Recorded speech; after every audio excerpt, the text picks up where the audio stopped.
Bab 650. Kuali obat kuno. Tubuh hitam ini, tertutup kabut, tampak sangat misterius.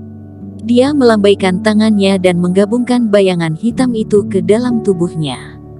Aku sudah menghancurkan tubuhmu, dan sekarang kamu tidak bisa memanipulasi bayanganmu untuk teleportasi, kan? Erikin tertawa. Tidak mengandalkan teleport, dirimu masih bukan lawan aku. Pemimpin itu masih percaya diri. Sosok Erikin bersinar, dan pedang menyapu. Kamu terlalu naif. Suara pemimpin itu mengejek, dan tubuh secara bertahap berubah menjadi kabut. Kemudian di tempat lain, perlahan muncul. Benar-benar jiwa seluruhnya. Erikin sedikit terkejut. Aku tidak menyangka kamu dapat memahami ini. Mata sang pemimpin itu bersinar dengan bangga dan berkata, jiwa-jiwa biasa, meskipun tidak memiliki raga, tapi takut pada api, reiki, dan bahkan sinar matahari, karena mereka belum berevolusi sepenuhnya.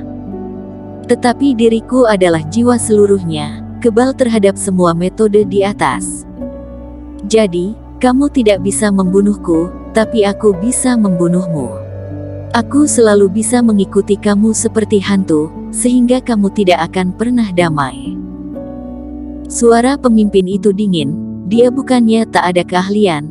Dalam kurun waktu tertentu di masa lampau, dia mengandalkan ciri-ciri hantu untuk membunuh pendekar di tingkat fase kesempurnaan.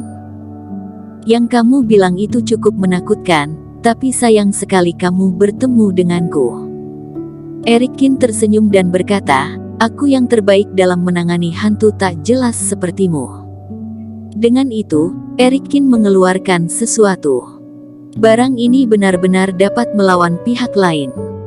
Dengan memegang benda ini, Erikin melesat menuju pemimpin itu.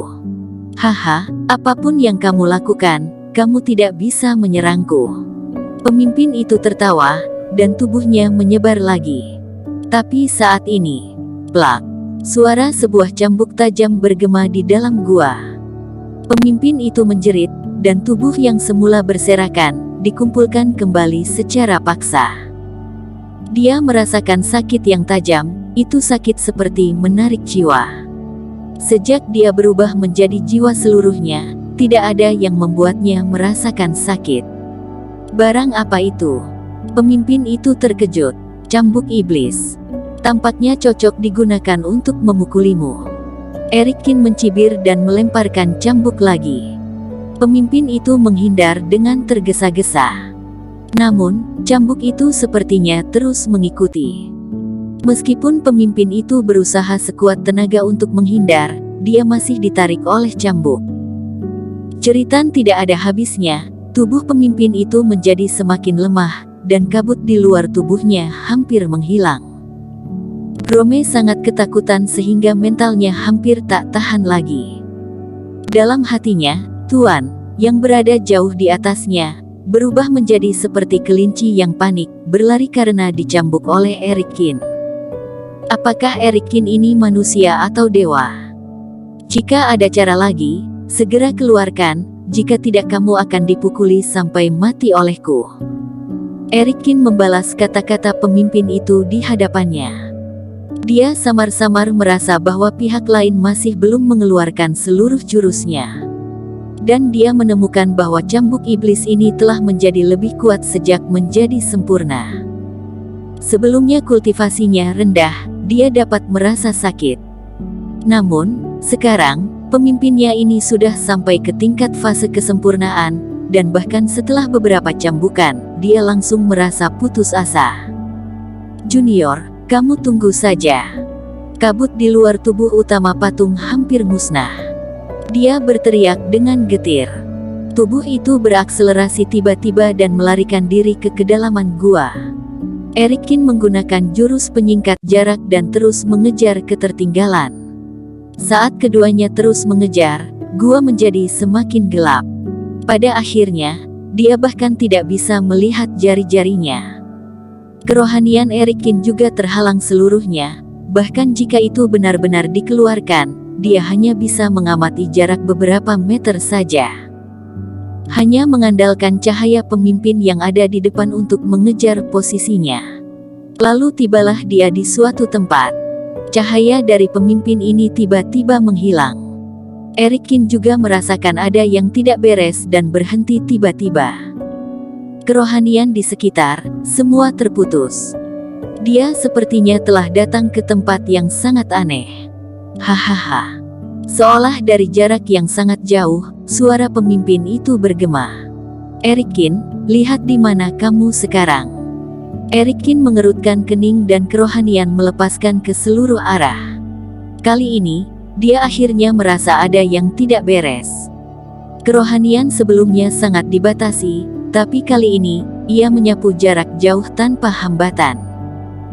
Erikin menyapu dan menemukan bahwa ruang di sekitarnya tidak kecil, tetapi ruang atas dan bawah lebih besar.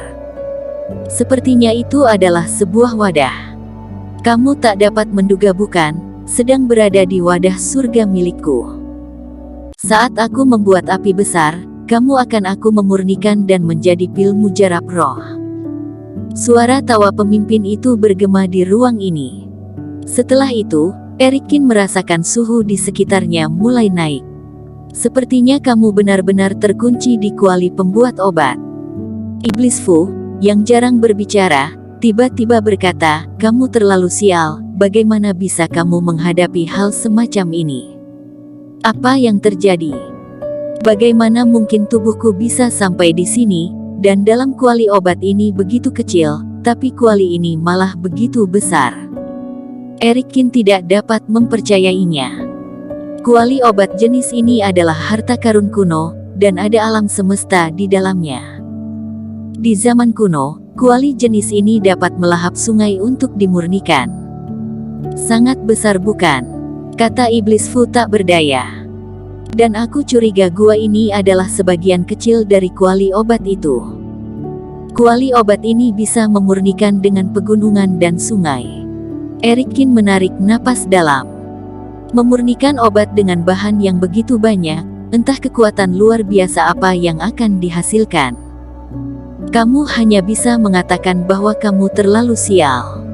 Tidak banyak kuali obat semacam ini sejak zaman kuno.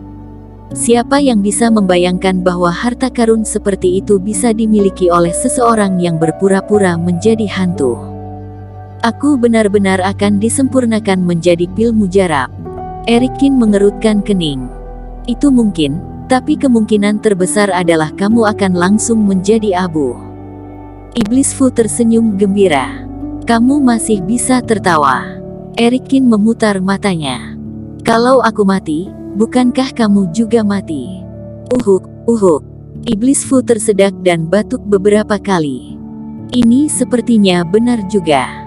Iblis Fu, pikirkan caranya, kata Erikin.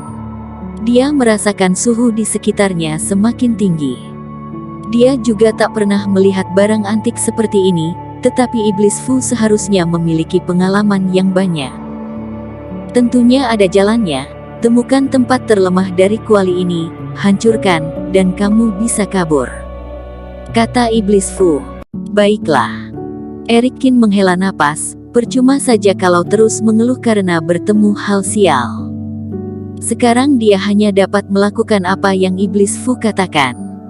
Erikin mengeluarkan pedang King Tong, dan Erikin melompat dan terbang menuju jarak yang dalam dan gelap. Di tengah perjalanan, banyak tulang yang melayang di udara. Di antaranya, masih ada cahaya di beberapa tulang. Ini adalah perwujudan dari tubuh pendekar yang kuat. Erikin merinding langsung. Pemimpin ini, berapa banyak pendekar hebat yang telah ditelan dengan kuali obat ini. Dan tidak ada dari orang-orang ini yang bisa lari. Setelah terbang beberapa saat, Erikin sepertinya menemui kendala yang tak terlihat. Ada sekuntum bunga di depannya, dan dia sampai di sebuah tempat logam yang padat. Apa yang terjadi? Erikin bertanya. Kuali obat ini sangat besar, dan ruang di dalam kuali tidak hanya kegelapan saja. Kondisi apapun dapat muncul, kata Iblis Fu. Erikin mengangguk dan melihat sekeliling. Di tanah, ada pecahan logam yang terangkat di mana-mana, serta beberapa duri yang tumbuh. Erikin menyentuhnya sebentar, dan logamnya langsung hancur. Kuali obat ini pernah memurnikan benda logam, tapi dari situasi yang dilihat, hal itu sudah lama sekali, kata Iblis Fu dengan penuh perasaan. Bersambung. Terima kasih telah menonton video ini sampai akhir. Jangan lupa subscribe dan nantikan kisah episode selanjutnya hanya di Novel Story. Salam.